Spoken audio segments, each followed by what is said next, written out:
بسم اللہ الرحمن الرحیم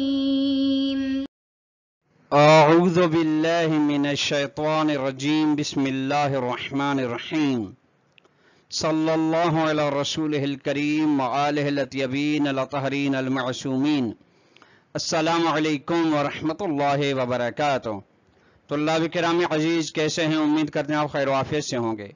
دروس فی علم الاصول حلقہ ثالثہ کا سبق نمبر 240 آغاز کر رہے ہیں، جس میں عنوان قرار دیا گیا کتاب کی عبارت الاستصحاب سے لے کر وتشتمل هذه الروایت علی 6 اسئلۃ تک۔ طلاب عزیز، آج کے درس میں جن نکات کو محور گفتگو قرار دیا جائے گا وہ یہ ہیں: نمبر 1، ادلہ استصحاب کی وضاحت۔ نمبر 2، ادلہ استصحاب کے ادلہ روائی میں سے 2 ادلہ کو یہاں پہ آج کے درس میں بیان کیا جائے گا۔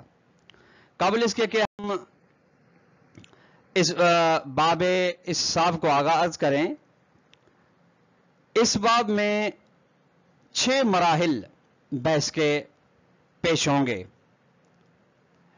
نمبر 1، سب سے پہلے مرحلہ ہے جو بحث آج میں آغاز ہوگی، وہ ہے ادلہ استصحاب۔ استصحاب کے ادلہ کو بیان کیا جائے گا۔ نمبر 2، استصحاب اصل ہے یا امارہ ہے، یہ اس میں اختلافی بحث ہے، اس کو بیان کیا جائے گا۔ نمبر 3، ارکان استصحاب کو بیان کیا جائے گا کہ وہ کون سے ارکان ہیں جن کے ہوتے ہوئے استصحاب جاری ہو سکتا ہے۔ نمبر 4، مقدار و ما یستصحب بالاستصحاب، یعنی کتنی چیز، کتنی مقدار، کتنی کمیت استصحاب کے ذریعے سے ثابت ہوتی ہے۔ نمبر 5، عموم جریان الاستصحاب، استصحاب کے جاری ہونے کی عمومیت کتنی ہے، اس کا دائرہ وسعت کتنا ہے۔ آخر میں تطبیقات بیان کیا جائے گی استصحاب کی۔ یہ مختصر سا جو آنے والی مباحث ہیں، اس چونکہ نیا باب ہے اس لیے ہم یہ ضروری سمجھا کے بیان کریں آپ کے سامنے۔ اب سب سے پہلی بحث ہے ادلۃ الاستصحاب، استصحاب کے ادلہ۔ طلاب عزیز، قبل اس کے کہ ہم مباحث کا آغاز کریں، ہم 3 نکات کو جو کہ آخر استصحاب کا سمجھنے میں ہمارے لیے مددگار ثابت ہوں گی، ان کو بیان کرنا ضروری ہے۔ ان میں سے سب سے پہلا نقطہ ہے، ہم استصحاب کی چونکہ یہاں پہ تعریف بیان نہیں کر رہے، ہلکہ ساری نیام میں بیان کر دی تھی، اس لیے ہم پہلا نقطہ یہ ہے کہ ہم استصحاب کی تعریف بیان کریں۔ متعدد تعریفات بیان کی گئی ہیں، رسائل میں شیخ انصاری نے یوں تعریف بیان کی ہے کہ الحکم ببقاء ما کان، یہ یعنی جو پہلے چیز تھی اس کے باقی ہونے کا حکم لگایا جائے ابھی بھی، اس کو کہا جائے استصحاب۔ مثلا طہارت پہلے تھی، ٹھیک، اب ہمیں طہارت کے باقی ہونے میں شک تھا کہ جو ہم نے جس طہارت پر ہم تھے، جو ہم نے طہارت کی تھی وہ باقی ہے یا نہیں۔ شک کی صورت میں ہم اسی ہی طہارت کے باقی ہونے کا بھی حکم لگائیں گے جس وقت شک ہو رہا ہے۔ پہلا نقطہ یہ۔ دوسرا نقطہ، قاعدہ یقین، استصحاب اور قاعدہ مقتضی و مانع میں فرق کیا ہے؟ چونکہ ان میں کچھ شباہتیں پائی جاتی ہیں، اس لیے فرق جاننا ضروری ہے تاکہ آنے والی مباحث میں ادلہ میں یا ادلہ کے بعد مباحث میں خلط پیش نہ آئے۔ استصحاب میں طلاب عزیز فرض کیا جاتا ہے کہ یقین حدوث شے کے بارے میں ہو رہا ہے سابقاً، کہ پہلے ایک شے تھی اس کے بارے میں یقین، اور شک در بقا ہے لاحقاً، یعنی بعد میں شک ہے، یعنی یقین سابق شک کے لاحق، یہ استصحاب میں ہے۔ جبکہ قاعدہ یقین میں کیا ہے؟ یقین کو حدوث شے کے بارے میں فرض کیا جاتا ہے، ٹھیک، یعنی شے حادث ہوئی ہے، سابقاً یہ یقین ہے، اب خود اسی حدوث سابق میں شک ہوتا ہے لاحق میں کہ وہی چیز اس وقت تھی یا نہیں تھی۔ غور فرمائیے گا۔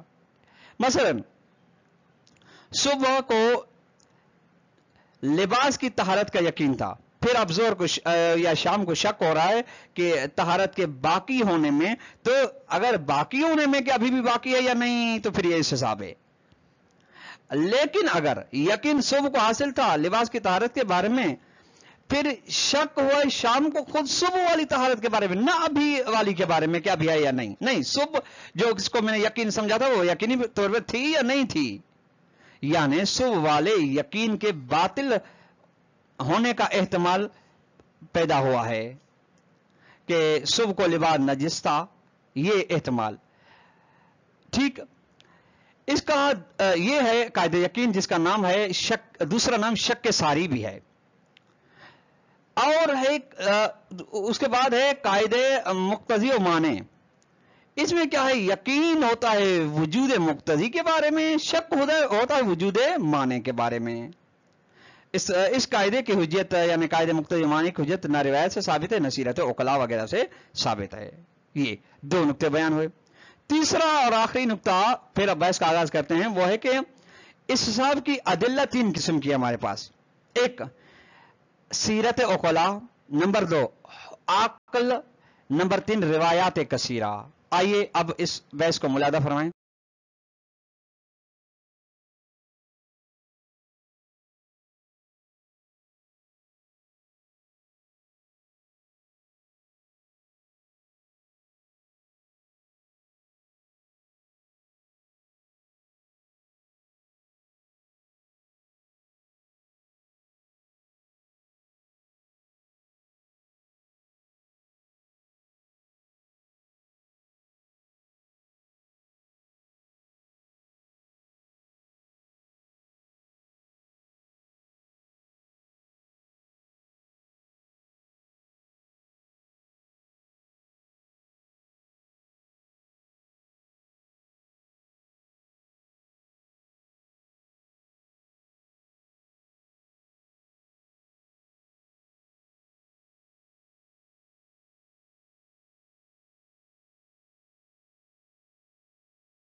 روایت الاولی، سب سے پہلی روایت استاب عدل روائی میں سے روایت زرارہ، یہ صحیح روایت ہے، زرارہ کی روایت.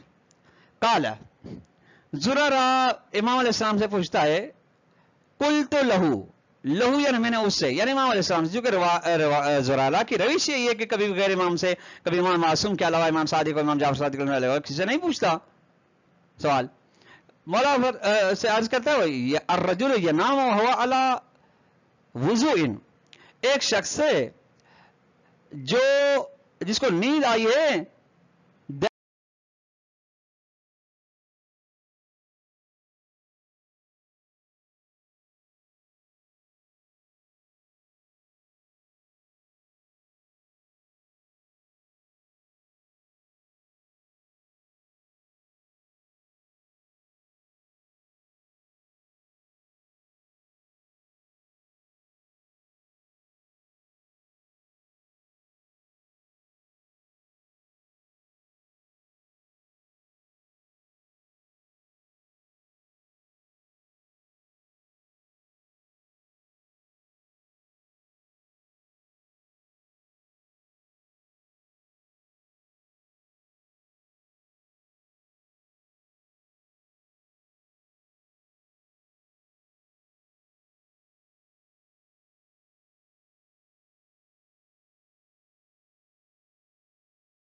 ذریعے سے بلکہ وَإِنَّمَا تَنْقُضُهُ بِيَقِينٍ آخَرَ، بلکہ اگر یقین کو توڑنا ہے تو یقین کے ذریعے سے جو ہم وزن اور ہم پلہ ہے اس کا، اسی کے ذریعے سے آپ اس کو توڑیں گے۔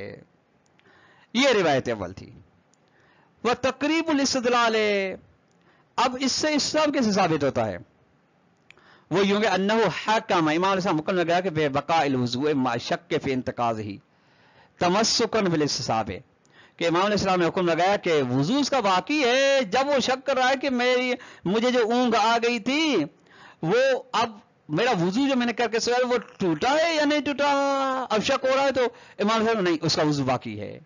اچھا یہ کیوں حکم لگایا؟ اس حساب سے تمسک کرتے ہوئے، یعنی حکم ما کانا، حکم بقائے ما کانا وظہور التعلیل فی کونہ بامر عرفی مرکوز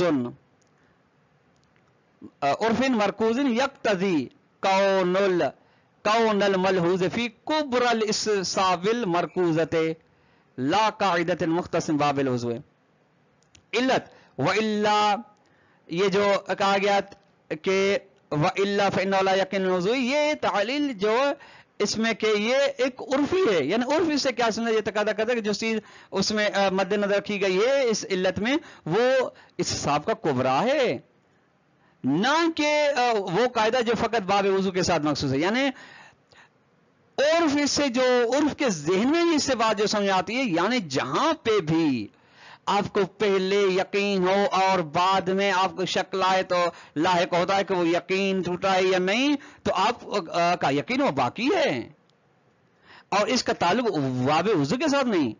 نتیجہ فَيَتَعَيَّنُ حَمْلُ اللَّامِ فِي الْيَقِينِ وَالشَّكِّ عَلَى الْجِنْسِ لَلْعَهْدِ إِلَى الْيَقِينِ وَالشَّكِّ فِي بَابِ الْوُضُوءِ خاصةً۔ اچھا پھر جو الف لام یقین میں الیقین ولا تنقض الیقین، اور شک میں ولا، یہ جو ہے بے شک یہ جنس پر ہے، یعنی ہر قسم کا یقین، کسی بھی قسم کے یقین کو نہ توڑنا سوائے یقین کے ذریعے سے، ٹھیک، اور کسی قسم کا ہر قسم کا شک بھی نہیں توڑ سکتا وہ یقین کو۔ بعض کہتے ہیں کہ یہ الف لام جو ہے جنس نہیں ہے، عہد ذکری ہے، یعنی جس کے بارے میں ذکر کیا جا رہا ہے وہی وضو، یہ نہیں عہد ذہنی، اور شک مکلف کو شخص کو وضو کے بارے میں وقت تقدم فی الحلقۃ السابقۃ تفصیل کلام عن فقہ فقرۃ، اور حلقہ ثانیہ میں بحث ہو چکی ہے، بیان گفتگو کی تفصیل عن فقہ استدلال کے اس جملے کے بارے میں سے، و تقریب دلالتها و عدل اثبات کلیتها فلاحظ، اس کی دلالت کی تبیین بھی بیان ہو چکی ہے، اس کی کلیت کو ثابت کیا جائے گا کہ یہاں میں کلیت ہے، جزئیت باب وضو یہاں پہ نہیں پائی جاتی۔ وہاں پہ آپ اگر آپ زیادہ تفصیل دیکھنا چاہتے ہیں تو حلقہ ثانیہ کی جانب رجوع کریں۔ الروایت الثانیۃ، دوسری روایت، وہی روایت اخری لزرارہ کما یلی، یہ بھی روایت زرارہ ہے جس کے 6 ٹکڑے ہیں یا 6 حصے ہیں۔ روایت ایک ہے جس میں امام علیہ السلام سے 6 سوال پوچھے گئے، 6 امام علیہ السلام نے جواب دیے۔ ایک نمبر ہے کل تو زرار کہتا ہے اصاب صوبی دم رعاف او غیری او شیء من منی، کہ میرے لباس کو فرض کریں منی یا کسی یا رعاف کا خون لگتا ہے، ٹھیک، فعلمت اثرہ الی ان اصیب له من الماء، میں نے اس کے نشان دیکھا یہاں تک کہ وہ یعنی اصیب له من الماء، یہاں تک کہ میں نے اس کو پانی لگایا، فاصبت وحضرت الصلاۃ، بس میں نماز میں حاضر ہو گیا، ونسیت ان بثوبی شیئا وصلیت، اچھا میں بھول گیا اس بات سے جو میں نے پہلے مجھے پتہ چلی تھی کہ میرے بدن پہ خون یا منی وغیرہ لگی ہے میرے لباس پہ، میں یہ بھول گیا، ثم، اور میں نے نماز پڑھ لی، ثم انی ذکرت بعد، نماز پڑھنے کے بعد مجھے یاد ہے کہ مجھے وہ جو منی یا خون تھا وہ میرے لباس پہ تھا، یاد ہے۔ قال امام علیہ السلام تعید الصلاۃ وتغسلہ، حکم کیا ہے؟ نماز کا اعادہ کرو اور تغسلہ، لباس کو دھو لو۔ نمبر 2 قل تو میں نے کہا فانی لم اکن رأیت موضعہ، اچھا علم تو انہو قد اصابہ، اچھا میں یہ جانتا ہوں کہ کوئی چیز نجس خون یا وغیرہ کوئی چیز میرے لباس پہ لگی، لیکن یہ مجھے نہیں پتا چل رہا کہ وہ کون سی جگہ ہے. فطلبت، میں نے ڈھونڈا اس کو، فلم اقتر علیہ، مجھے نہیں مل سکی کہ وہ جگہ کہ کہاں پہ لگائے. فلما صلیت وجدتہ، جب میں نے نماز پڑھ لی تو پھر دیکھا کہ ہاں فرض کر فلاں طرف پہ لگی تھی. قال تغسلہ وتعید الصلاۃ، یہاں پہ بھی پہلے کی طرح امام علیہ السلام کا جواب ہے کہ اس مقام کو جس کو آپ نے نجس دیکھا دھو لیں اور نماز دوبارہ پڑھیں. نمبر 3 قلت، میں نے امام سے فإن ظننت انه قد اصابه ولم اتيقن ذلك، اگر مجھے گمان ہو جائے کہ کوئی چیز کوئی نجس چیز میرے بدن یا لباس کو لگی ہے لیکن مجھے یقین نہ ہو، فنظر تو میں دیکھ لوں لیکن فلم ارى شيئا، مجھے کوئی چیز نظر نہ آئے. ثم صلیت فرأیت فیہ، میں نے جب نماز پڑھ لوں پھر نماز کے بعد مجھے نظر آئے کہ وہاں وہ ہے. قال من صرف تغسل ولا تعید الصلاۃ، آپ اس کو پھر دھو لیں لیکن جو نماز آپ نے پڑھ لی ہے اس کو دوبارہ پڑھنے کی ضرورت نہیں ہے. قلت، میں نے کہا ولی ماذا ذالک، یہ کس بنا پہ، کیوں؟ قال لانک کنت علی یقین من طہارتک، چونکہ آپ کو طہارت کا یقین تھا. ثم شککت، پھر آپ نے طہارت کے بارے میں شک کیا کہ اب باقی ہے یا نہیں. ولیس ینبغی لک ان تنقض الیقین بشک ابدا، اور آپ کے بالکل یہ سزا نہیں کہ آپ یقین نے طہارت جو تھا اس کو شک کے ذریعے سے توڑ دیں، یعنی کہ طہارت ہے یا نہیں ہے. 4 قلت فإنی قد علمت انه قد اصابہ ولم ادر این ہوا فاغسلہ. اچھا امام صاحب سے عرض کرتا ہے کہ میں جانتا ہوں کہ کوئی چیز میرے بدن کو لباس کو لگی ہے لیکن میں نہیں جانتا کہ کہاں لگی ہے تاکہ اس کو دھو لوں.